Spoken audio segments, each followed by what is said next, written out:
नमस्कार सर्वांना, मी आहे भावना. तुमचं सर्वांचं स्वागत आहे सुरसेस किचनवर. कशा आहात तुम्ही? मजेतच असणार अशी आशा करते. आणि आपण आपल्या आज किचन मध्ये बनवणार आहोत ते म्हणजे कोल्हापूरची झणझणीत अशी मिसळ पाव. तर चला काय काय साहित्य घेतलेलं आहे ते तुम्हाला दाखवते आणि बनवायला सुरुवात करते.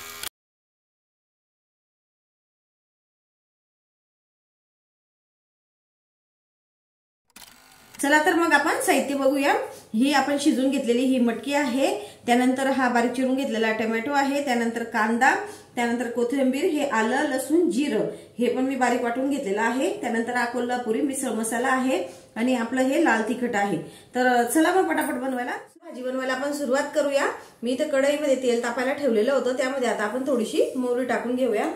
आता आपल्या मोहरी नंतर आपण यामध्ये कांदा टाकणार आहोत. ही बारीक चिरून घेतलेला कांदा हा टाकून घेणार आहोत.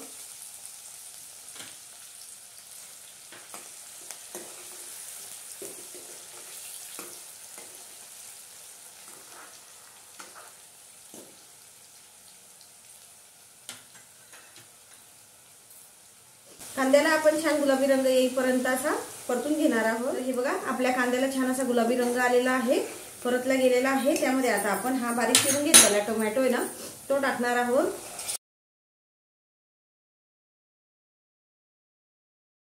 आता टोमॅटो आपण टाकलेला आहे, त्याला मऊ होईपर्यंत त्याला पण तेलात आपल्याला छान परतून घ्यायचं आहे.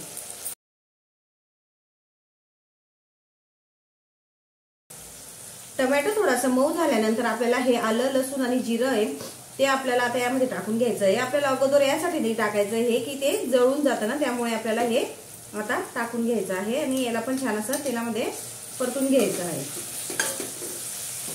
त्यामध्ये आपण आता मसाले टाकून घेऊया. तर आपण हे बघा पहिले आपण टाकणार आहोत हा कोल्हापुरी मिसळ मसाला, त्यानंतर आपल्याला हे लाल तिखट टाकून घ्यायचं आहे. मी मटकी शिजवताना मीठ आणि हळद टाकलेला आहे. तर मसाला आपला छान आता बघा तेलामध्ये आपण परतलेला आहे. त्यानंतर आपण लगेचच आपण मसाले आपले जळतील पटकन आपण यामध्ये ही मटकी टाकून घेऊ आणि आपल्याला हे छान असं मिक्स करायचं आहे.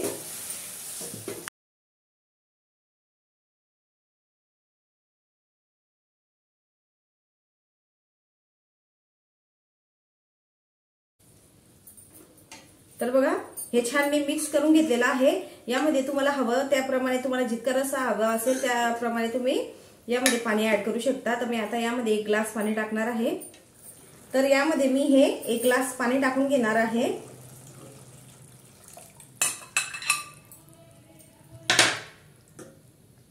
तर बघा आपल्या भाजीला किती सुंदर असा रंग आलेला आहे. आता आपल्याला ही मटकी आपण शिजून घेतलेली आहे, त्यामुळे आपल्याला अगदी 5 ते 10 मिनिटच फक्त याला उकळी येऊ द्यायची आहे. त्यानंतर आपली भाजी खाण्यासाठी रेडी होऊन जाईल.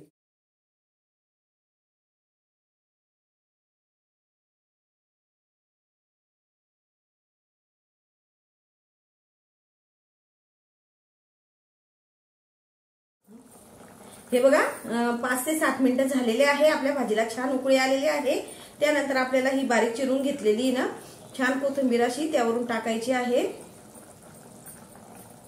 आणि आपल्याला गॅस बंद करून घ्यायचा आहे. तर आपली ही भाजी खाण्यासाठी रेडी झालेली आहे.